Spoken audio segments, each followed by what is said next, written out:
and welcome. This is our family's true tales of the supernatural. I'd like to start off today's show by giving you an update on the paranormal activity in the house where I live. I can honestly tell you that I'm still seeing shadow figures walk around in my house. On Saturday, the 14th of June, 2025, I saw a tall and slim shadow figure in our hallway as I stood in our dining room. It seemed to be standing at the far end of the hallway near the bedroom and bathroom doorways. That shadow figure was very tall, and it must have been at least 9 to 10 feet tall.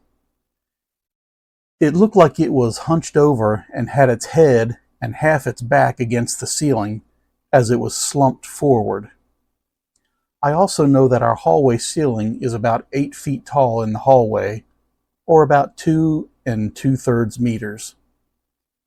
I squinted my eyes to get a better look, and at first it was obviously a shadow figure in the shape of a tall human.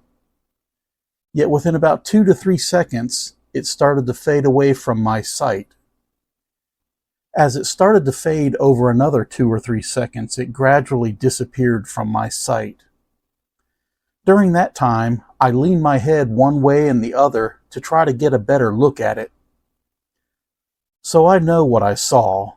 It was definitely a shadow figure in the shape of a tall, slim human.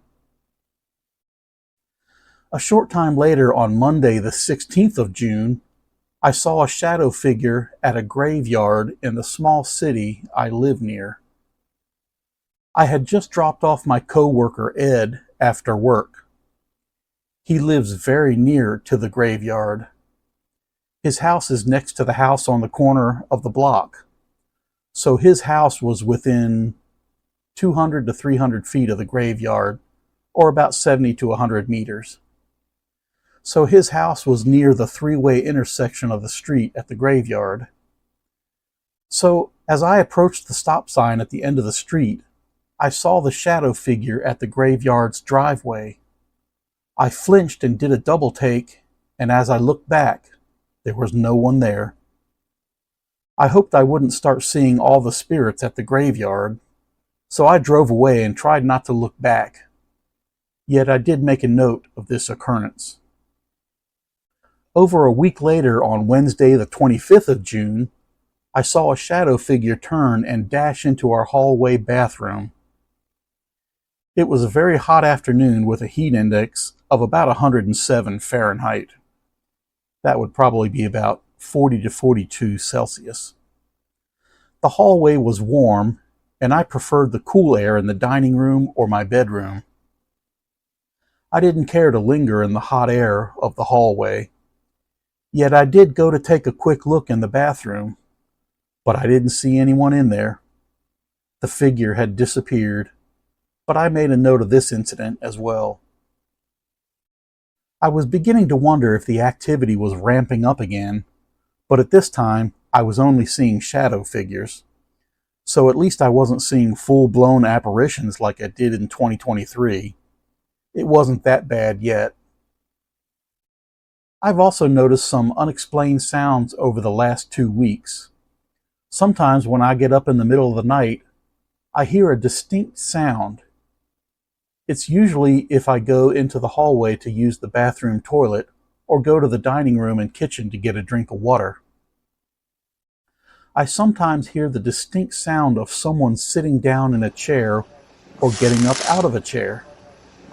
It sounds like it's either the creaking sound of a wooden dining room chair or an office computer chair at our family computer. It sounds like a creaking sound. Yet every time I go to see if my mom or dad is in the dining room or sitting at the computer, there isn't anyone there. I look back toward our kitchen and no one is there either. I'm not sure if it's more paranormal activity or not, because I never see anyone there. Yet it sure does seem to make the exact same sound as someone sitting down or getting up out of a chair. Monday, the 14th of July in 2025, I was sitting at my computer in my bedroom, and I saw a light from behind me. I then turned around to see that the television turned on by itself. This was all the activity I've seen so far here in the summer of 2025. Yet in July, I went outside with my bare feet a couple of times, and I think that grounded me. I haven't seen any shadow figures since then. So, right now, I'd like to give another type of update that I recently heard about. This update is also from July of 2025. A paranormal investigator who was transporting the famous haunted Raggedy Ann doll named Annabelle has died. This is another in a long series of strange events surrounding that doll. I don't know all the details about this event, but I think the doll was being taken to conventions and conferences to talk about paranormal activity. The doll was left in the person's car as they slept in a hotel room. The next morning, the person was found unresponsive in their room. They had passed away in the night. You can look up further details on the internet. So, as for now, let's move on to the first main story I want to talk about. These are more of those stories that ended in death. Apparently, I have a knack for noticing or seeing this stuff, or else it seems to be natural to me. These types of things happen to me now and then. As I see strange events or supernatural events, I record them to keep track of them. Now, we all have friends who pass on, and we are sad to see them go and move out of our lives. Yet, sometimes we have situations where our friends pass on, but there are extraordinary things that happen. Sometimes we have dreams about those who have passed on. Sometimes we seem to hear the voices of those who have passed on. Sometimes we can even sense their presence or even catch a hint of a smell that is exactly what their perfume or cologne smelled like. Sometimes we might smell a specific brand of cigar. Maybe we get the same feeling as the many previous times when they entered the room. I'm going to be talking about a few stories like these that happened when a few of my friends passed away. I'll not use any of their real names. As always, I'll try to protect their family's anonymity. I'm trying not to exploit the tragedy of their passing, but I only want to record supernatural or paranormal events. Let's move along into the first main story I want to talk about. This has to do with something that happened a few years ago. The story starts in January of 2020. I was renovating a house, and I noticed that a friend and coworker, who I'll call Doug, was working a bit slow.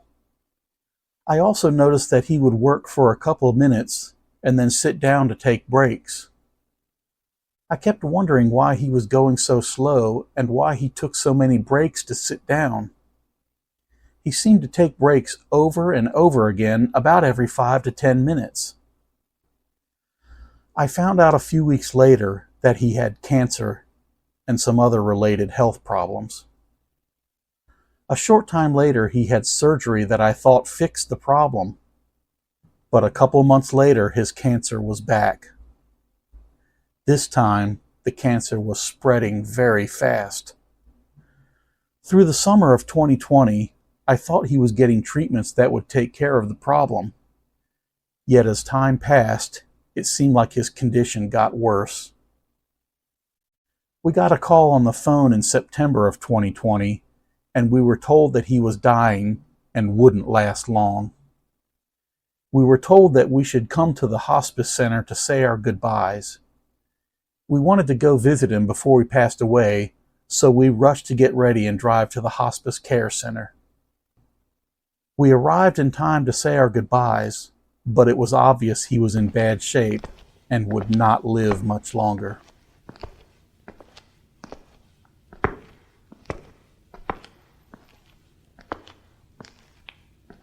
You could hear him gasp for breath and see him slightly flinch as he gasped. I knew that his time left was limited, and he likely wouldn't last but a few hours or a day at the most. As I stood in the room with my friend Randy and my dad, who's my boss, I noticed something that seemed strange. As I stood in the room, I sensed the presence of someone else, but as I turned to see who it was, I didn't see anyone. I sensed that there were other spirits in the room that I couldn't see. It seemed like angels or other spirits that were waiting to escort Doug into the afterlife. It seemed like those spirits knew Doug wouldn't last much longer. I sensed that they were waiting a bit longer while we said our goodbyes so they could take Doug sometime in the next few minutes or hours. The door that led into the room was on the right side of the room, with the bed to the left as you entered the room. The opposite wall from the door had some big windows with a couch and chairs between the doors and windows. There was also another door to the left as you walked in, which led to a bathroom.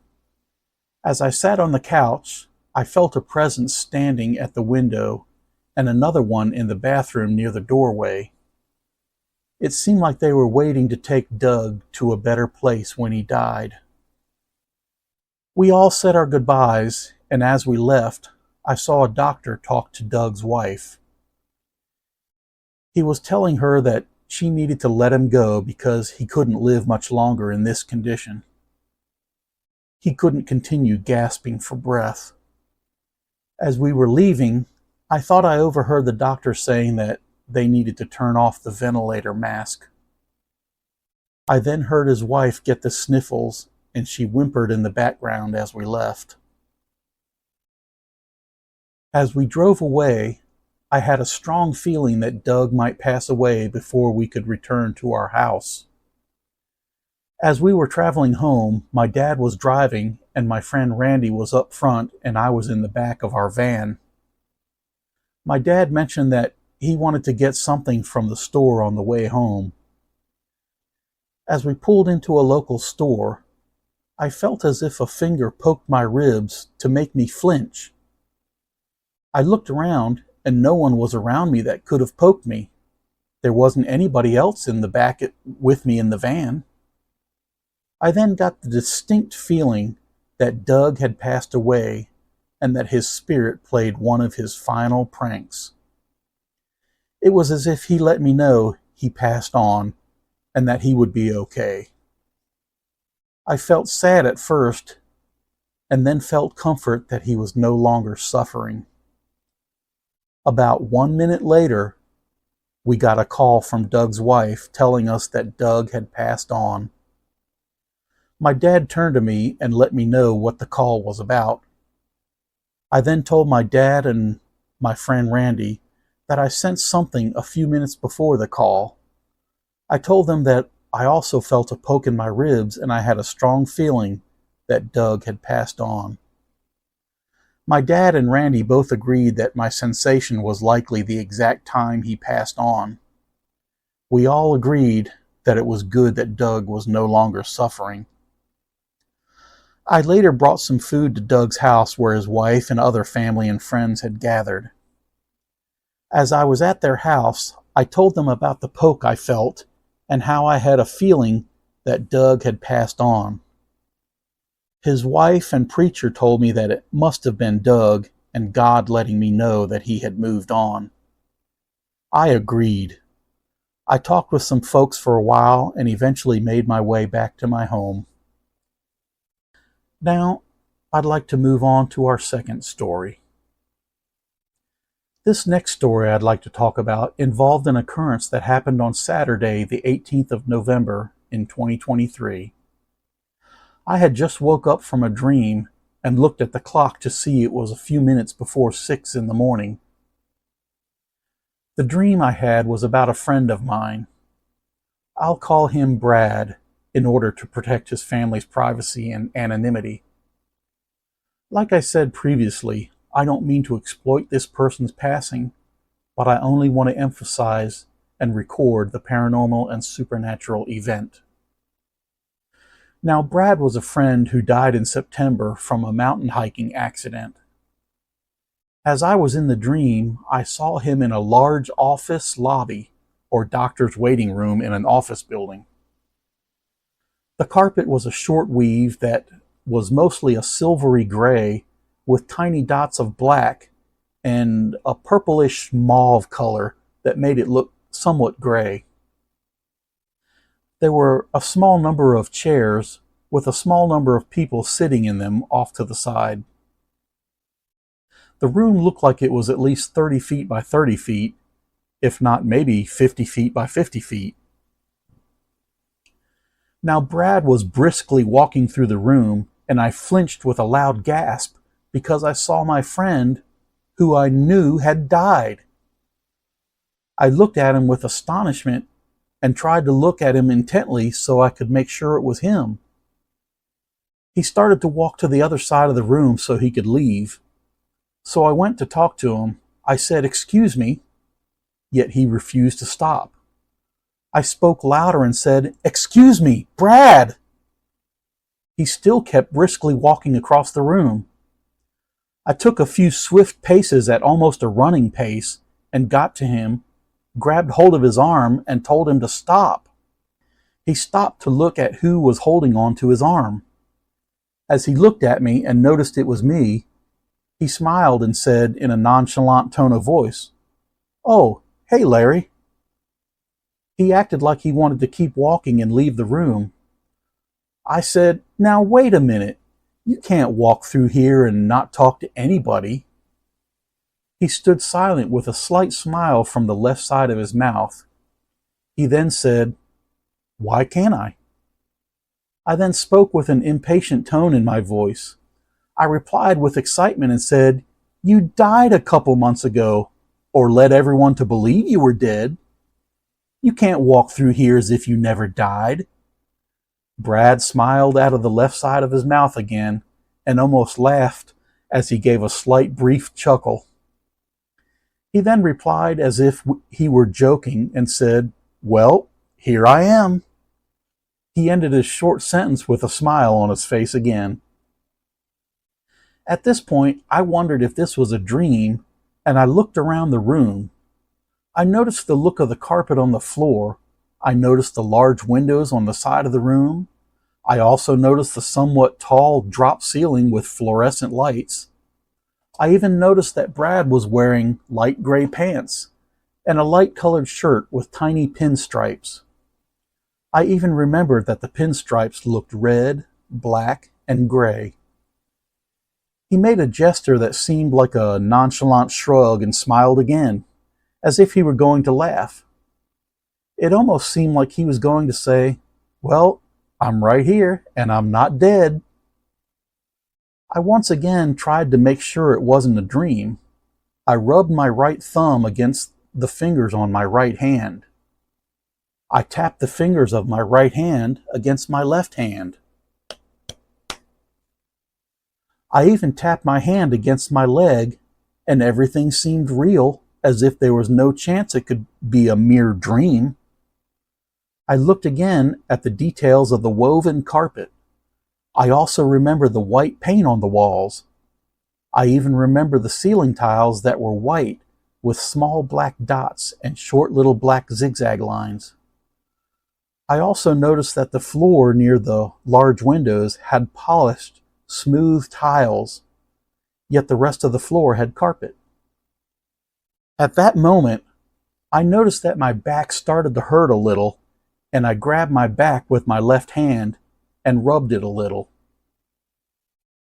I didn't want to take my eyes off Brad because I didn't want him to walk away or disappear out of my sight. I was about to tell him that if he was here and wasn't dead, he should go home and talk to his wife to let her know he's okay. Yet my back started to hurt even more, and I put both hands on my back to rub it a little. I then noticed that as I looked back at Brad again, he had disappeared. I then noticed that everything faded to bright white, as if someone had shined a bright light at me. Everything then faded to black, and my back hurt even more.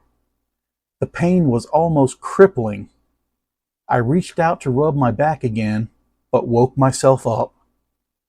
I then noticed that I was in an awkward position on my side. That's why my back was hurting. I was twisted up like a pretzel.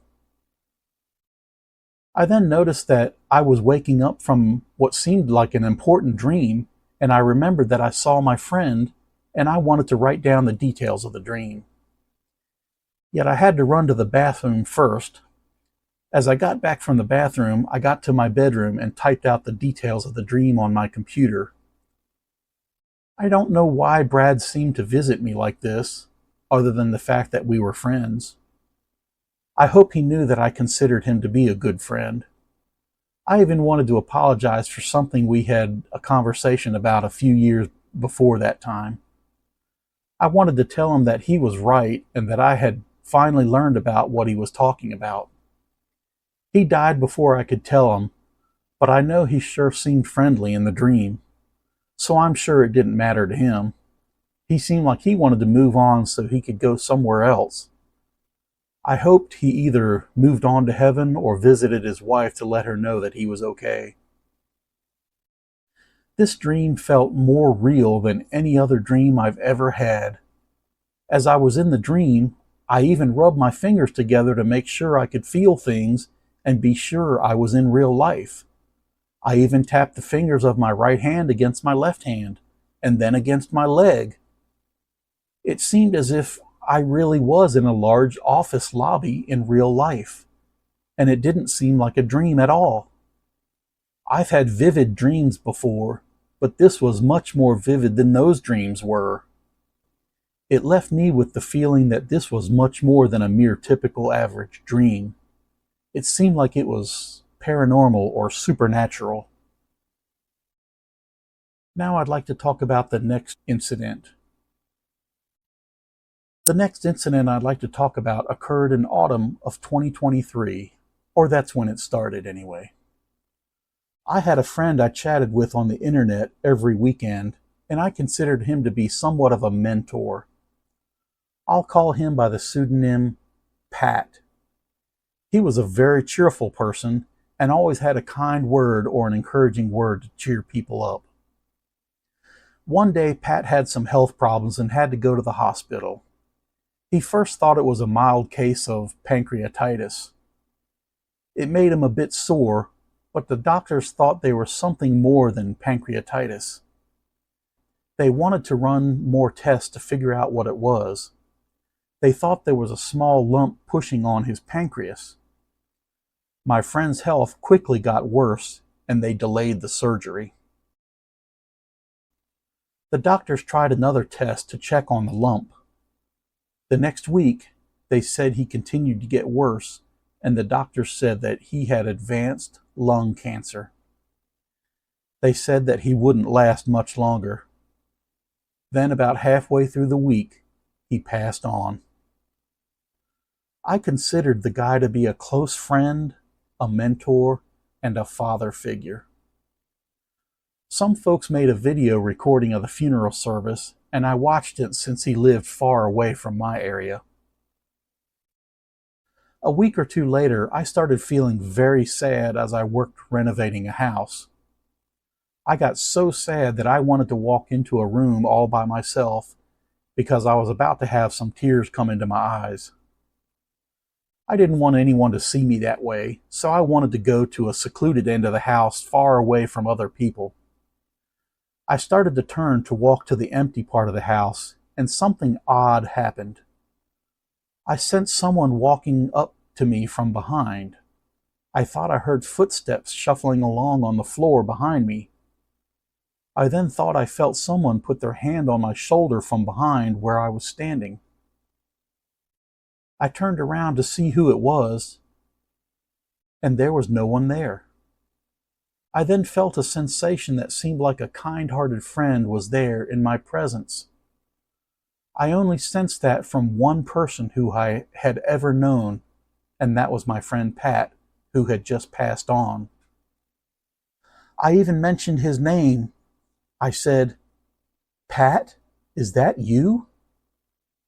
I then had a strange sensation as if my friend Pat was talking, but not audibly. It was as if the words were coming through straight into my brain.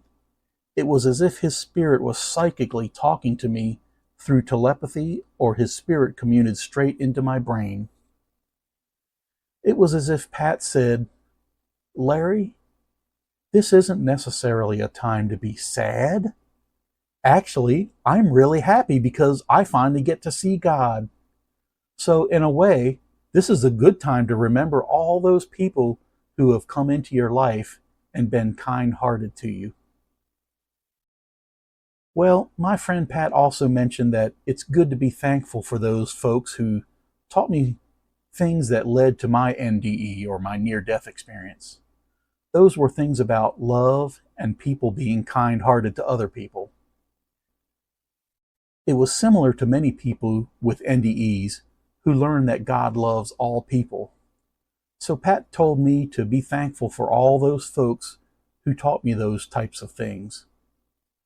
I had tears in the corners of my eyes at the time, but I felt a bit of happiness inside. Those tears cleared up really quick after that moment. I then quietly said, "Pat, if that's you, then yeah, I do appreciate all those people I've met in life who taught me great things like that." I felt like I had been cheered up, even though I couldn't clearly see anyone there. I did remember all those kind-hearted folks I had met in life, and it really made my day. A short time later, some of us who knew Pat had an internet video call and told each other what he had meant to us. I told the folks about how I felt Pat's presence while I was in the house I was renovating. I also told them about the encouragement I got from that encounter. We were all thankful for the encounter I had. I was also encouraged by a lot of the comments other folks made as well. A short time later, a friend sent us a message. He told us about another interesting encounter he had with Pat after Pat had passed away. I'll call this guy by the name Andy. Andy told us a few days after our video call that he had a dream where he met Pat near his hometown. It turns out that Andy's hometown was in Europe and not North America. Here's the message Andy sent. Here's what he said.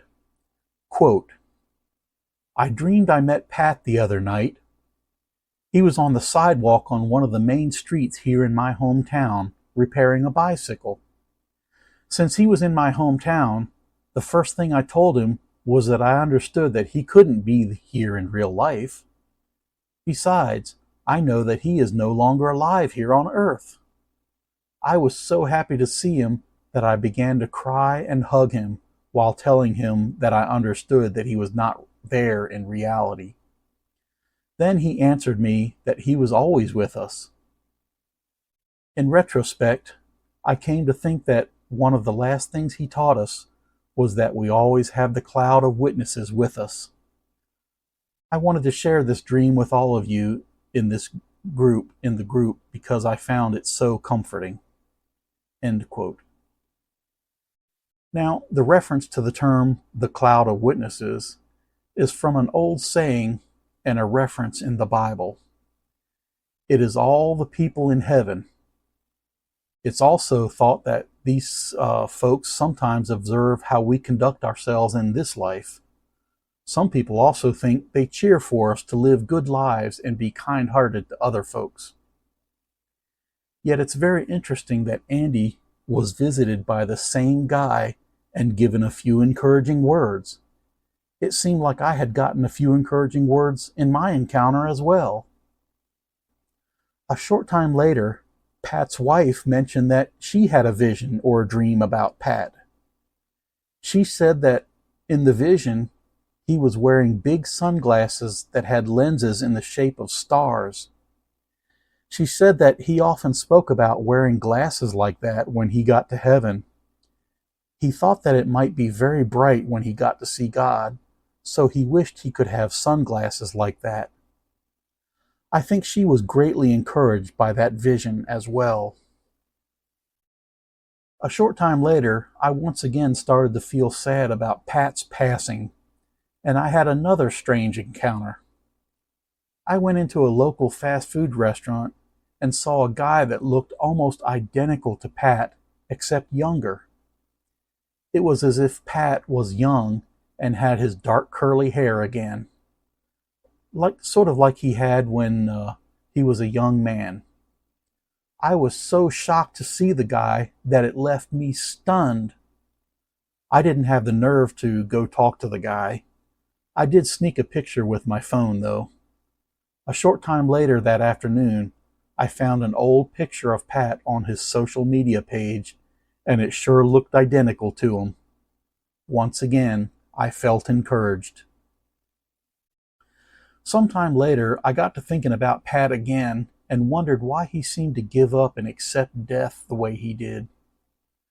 I wondered why he couldn't have tried to stay a bit longer and give some more mentoring to me and some other friends. I didn't hear any voices or see any apparitions appear, but I got a distinct notion or a feeling like I was getting an answer. It seemed like an answer came to my mind.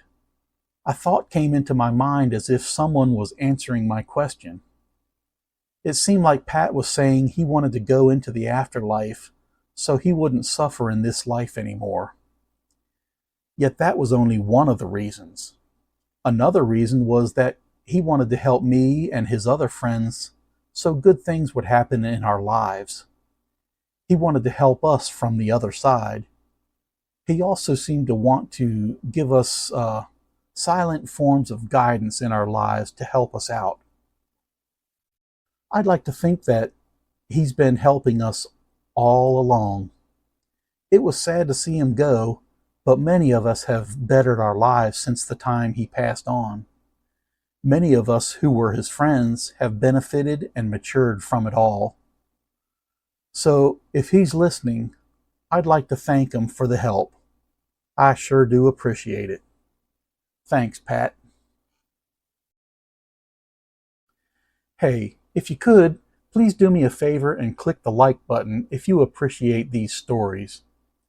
You might also want to make sure you click the subscribe button, and in the drop-down menu on the side, click all. That way you can be sure you'll get notified when more episodes come out. You can also remember that the title of this show says it all. These stories are our family's true tales of the supernatural. I hope to see you in the next episode. Goodbye for now.